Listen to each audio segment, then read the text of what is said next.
नमस्कार दोस्तों, जय श्री कृष्ण, राधे राधे। तो आज के इस वीडियो में हम आपको बताएंगे कि महिलाओं को, खास तौर से शादीशुदा महिलाओं को, ये 5 गहने कभी भी नहीं पहनने चाहिए, वरना इससे आपके पति को कष्ट उठाने पड़ते हैं। यहाँ तक कि पति की मृत्यु भी हो सकती है। साथ ही हम आपको बताएंगे कि वह कौन सी गलती महिलाएं आमतौर पर करती हैं, जिसके कारण पति की बर्बादी तय है। तो पूरी जानकारी के लिए वीडियो को अंत तक जरूर देखिएगा। दोस्तों, सच्ची श्रद्धा से कमेंट बॉक्स में जरूर लिखें, हर हर महादेव, राधे राधे। दोस्तों, महिलाओं को गलती से भी ऐसे गहने नहीं पहनने चाहिए। खासकर ये जानकारी सुहागन महिलाएं जरूर देखें। सुहागिन महिलाओं के लिए उनका 16 श्रृंगार बहुत ही महत्वपूर्ण माना जाता है। शादी के बाद महिलाएं अपने पति के सौभाग्य के लिए श्रृंगार करती है। तो दोस्तों, चलते हैं और सुनते हैं गुरुजी से कि वो क्या कहते हैं इसके बारे में। दोस्तों, गले में मंगलसूत्र, माथे पर सिंदूर और हाथों में चूड़ियां, यह 3 चीजें तो हर शादीशुदा महिलाओं की खूबसूरती में 4 चांद लगा देती है। पति के नाम पर किया गया ये श्रृंगार बहुत ही दिलचस्प और आकर्षक भी होता है। वही ज्योतिष शास्त्र के अनुसार महिलाओं के श्रृंगार की कुछ चीजों का गलत चुनाव उनके पति के लिए दुर्भाग्य का कारण बनती हैं। दरअसल महिलाएं जितने भी गहने पहनती है, फिर वो चाहे कानों के कुंडल हो, पैरों की बिछिया, पायल या मंगलसूत्र हो, चूड़ियां हो, आपको ये गलतियां कभी भी नहीं करनी चाहिए। आज के इस वीडियो में हम सभी गहनों के बारे में बात करेंगे। चलिए सबसे पहले बात करते हैं कानों में पहने जाने वाले गहने, जैसे कि ईयररिंग्स, झुमके, कुंडल। दोस्तों, कानों में ऐसे कुंडल पहनने पर आपके ऊपर कष्ट आ सकते हैं, आपके पति पर कोई भारी विपदा आ सकती है। तो चलिए जानते हैं, लेकिन उससे पहले दोस्तों, आपसे रिक्वेस्ट है कि वीडियो को लाइक करें, अपने दोस्तों के साथ शेयर करें, और अगर आपने अभी तक चैनल को सब्सक्राइब नहीं किया है तो सब्सक्राइब करके बेल आइकॉन जरूर प्रेस करें। दोस्तों, सबसे पहले तो आपको बता दें, कान छेदन संस्कार के नियम। हमारे शास्त्र कहते हैं कि ये संस्कार 6 से लेकर 18 महीने तक के बच्चों के हो जाना चाहिए। अगर ऐसा नहीं हो पा रहा है तो अब आपकी आयु किसी विषम संख्या में हो, जैसे 3 साल, 5 साल, 7 साल, 9 साल, 11 साल, इसी तरह से आगे बढ़ती हुई इन्हीं वर्षों में हो जाना चाहिए। ध्यान रखने वाली बात यह है कि ये संस्कार अगर लड़कों का हो रहा है तो पहले दाहिने कान का छेदन होना चाहिए, फिर बाएं कान, और बालिकाओं में ये क्रम उल्टा हो जाता है। उनका पहले बाएं कान का छेदन होना चाहिए, फिर दाहिना। बालिकाओं में एक और चीज होती है, उनकी नाक, उसे भी छेदा जाता है, और वो भी बायां। यहाँ पर सबसे खास बात ये है कि शास्त्रों में स्पष्ट बताया गया है कि लड़कियों की नाक के बाएं के हिस्से को छेदना चाहिए, सीधे हाथ की तरफ नाक कभी भी नहीं छेदना चाहिए, वरना इससे दोष लगता है। दोस्तों, कानों में कुंडल पहनने से महिलाओं तथा बालिकाओं को श्वास रोग, सिर दर्द की समस्याओं से छुटकारा मिलता है। ज्यादातर ये देखा गया है कि जिन महिलाओं तथा बालिकाओं के कान में छेद होता है तो वो इन रोगों से बची रहती है। साथ ही साथ इनके सोचने की शक्ति और याददाश्त और बढ़ जाती है। दोस्तों, शास्त्रों के अनुसार कान में ऐसा कुंडल किसी भी महिला को नहीं पहनना चाहिए। ऐसा करने से लगता है सबसे बड़ा पाप और होती है ये घातक बीमारी। आजकल देखा जाता है कि ज्यादातर माताएं बहनें नकली धातुओं से बने आभूषण को धारण करती हैं, जिससे उन्हें तमाम तरह की परेशानियों का सामना करना पड़ता है। आपको सलाह दी जाती है कि इन चीजों से हमेशा बचे और लंबे समय तक इन धातुओं को कभी भी ना पहने।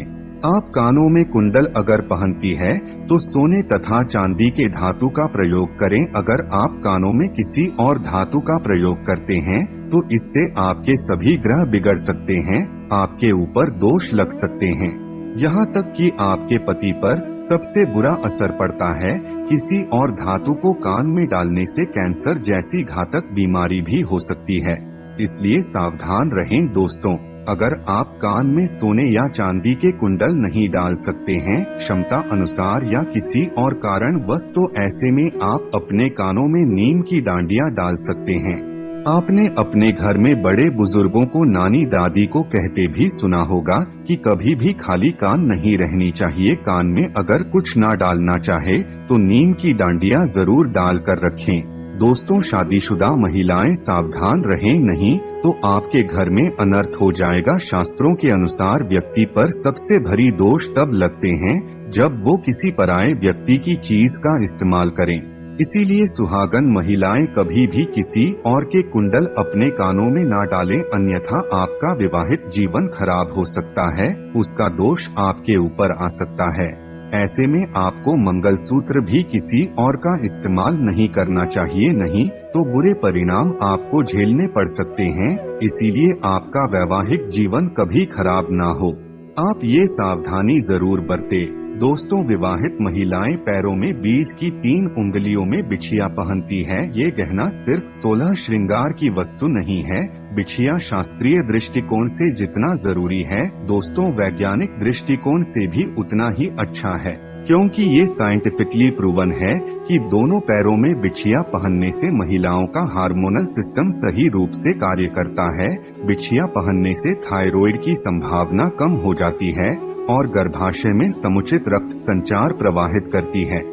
दोस्तों, आजकल के बदलते फैशन के चक्कर में लोग इन सब चीजों को पहनने से शर्माते हैं, तो आपको तो प्राउड से पहननी चाहिए। कोई अगर आपको टोके तो उसे गर्व से बताइए कि कितने इसके फायदे हैं साइंटिफिकली। और साथ ही दोस्तों, शास्त्रों की अगर बात करें तो बिछिया पहनना बहुत ही ज्यादा जरूरी है, वरना इसका असर आपके पति की आयु पर पड़ता है।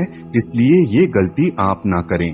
चलिए अब आपको बता दें कि कैसी बिछिया आपके लिए अच्छी है और कैसी बिछिया आपको नहीं पहननी चाहिए। दोस्तों, सोने के आभूषण को कभी भी कमर के नीचे नहीं पहनना चाहिए। यह हमने आपको पहले भी बहुत बार बताया हुआ है। साथ ही इस बात का ख्याल आप रखें कि कभी भी आपको ढीली बिछिया जो आपके पैर से निकल रही हो, बार बार ऐसी बिछिया नहीं पहननी चाहिए, क्योंकि माना जाता है कि इससे पति पर कष्ट बढ़ते हैं। तो अगर ऐसी बिछिया पहनते हैं तो अच्छा होगा कि इसे तुरंत आप बदल ले। और वैसे भी दोस्तों, ढीली बिछिया गुम होने का भी डर रहता है, हो सकता है निकलकर कहीं गिर जाए, तो ऐसा बिल्कुल भी शुभ नहीं होता। जब अगर आपकी बिछिया गुम हो जाती है तो ऐसे में माँ लक्ष्मी नाराज हो जाती है, जिसका सीधा असर आपके घर की आर्थिक स्थिति पर पड़ता है और आपके पति को भी कारोबार में दिक्कतें उठानी पड़ती है। तो इसीलिए आप सावधान रहें, ये गलती ना करें। चलिए अब आपको बता दें कि कैसी बिछिया अच्छी है। तो दोस्तों, पैरों में हमेशा चांदी की बिछिया पहने, और ये बिछिया अगर मछली के आकार की हो तो सबसे असरदार मानी जाती है। मछली का आकार मतलब बीच में गोलाकार और आगे पीछे कुछ नोकदार सी और घुंघरू वाली बिछिया पहनेंगे तो माना जाता है कि इससे माँ लक्ष्मी अति प्रसन्न होती है। दोस्तों, आपने देखा होगा घर में बड़े बुजुर्ग भी जो पायल या बिछिया पहनते हैं वो घुंघरू वाली होती है, क्योंकि घुंघरू की आवाज लक्ष्मी को आकर्षित करती है। ऐसे घरों में माँ लक्ष्मी स्थायी रूप से वास करती है। दोस्तों, गहनों की ही तरह कपड़ों का भी संबंध व्यक्ति की किस्मत से जुड़ा है। जो रोजाना हम कपड़े पहनते हैं उससे भी कुछ नियम हैं, कुछ ऐसी गलतियाँ हैं जो आमतौर पर घर में महिलाएं कर बैठती है और इससे गरीबी आती है। तो लोग बोलते हैं कि हमने तो सब कुछ ठीक किया था, फिर क्यों हमें दरिद्रता झेलनी पड़ रही है। वैसे भी दोस्तों, ये तो सब जानते हैं कि किसी मनुष्य के व्यक्तित्व में उसके कपड़ों का भी एक अहम किरदार होता है। वस्त्र न सिर्फ तन को ढकती है, बल्कि उनसे हमारे चरित्र या व्यवहार, आत्मविश्वास की भी झलक होती है। और आपको बता दें कि शास्त्रों के अनुसार आप किस तरह के कपड़े पहनते हैं ये बहुत ही ज्यादा महत्व रखता है। कहा भी जाता है कि इंसान की पहचान उसके कपड़ों से होती है। वर्तमान दौर में नए फैशन के चलते बहुत से लोग कटे फटे कपड़े, जीन्स टॉप पहनते हैं, या फिर कभी कभी हम लापरवाही में कपड़े की सिलाई खुल जाने के बाद भी उसे ठीक नहीं करते। यही सबसे बड़ी गलती आमतौर पर महिलाओं द्वारा घर में की जाती है। ज्योतिष शास्त्र के मुताबिक ऐसे कपड़ों को पहनना अशुभ माना जाता है। कटे फटे कपड़े पहनने से शुक्र ग्रह प्रभावित होता है और यह हमारे जीवन में होने वाली शुभ और अशुभ घटनाओं के लिए जिम्मेदार हो सकता। ज्योतिष शास्त्र के अनुसार कटे फटे कपड़े पहनने से शारीरिक क्षमता और ऊर्जा नष्ट होती है। इससे हमारा शरीर कई प्रकार की बीमारियों से ग्रस्त हो जाता है।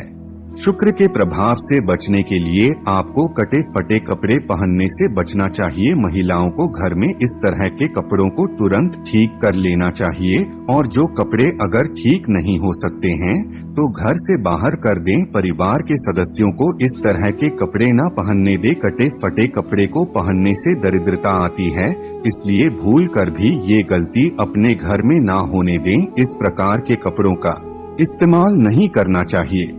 दोस्तों ध्यान दें, शनिवार के दिन कभी भी नए कपड़े न पहने। नए कपड़े को केवल बुधवार, बृहस्पतिवार और शुक्रवार के दिन ही पहनना चाहिए। रात्रि के समय नए कपड़ों को बाहर नहीं छोड़ना चाहिए। इनमें नकारात्मक ऊर्जा प्रवेश कर सकती है, जो कि कपड़े पहनते समय हमारे ऊपर प्रभाव डालती हैं। तो दोस्तों आपको ये वीडियो कैसा लगा हमें कमेंट में जरूर बताएं। इस वीडियो को लाइक करें, अपने दोस्तों के साथ शेयर करें और हमें सब्सक्राइब करना ना भूलें। तो दोस्तों आज के वीडियो में इतना ही। मिलते हैं एक नई वीडियो के साथ। जय श्री कृष्णा। धन्यवाद।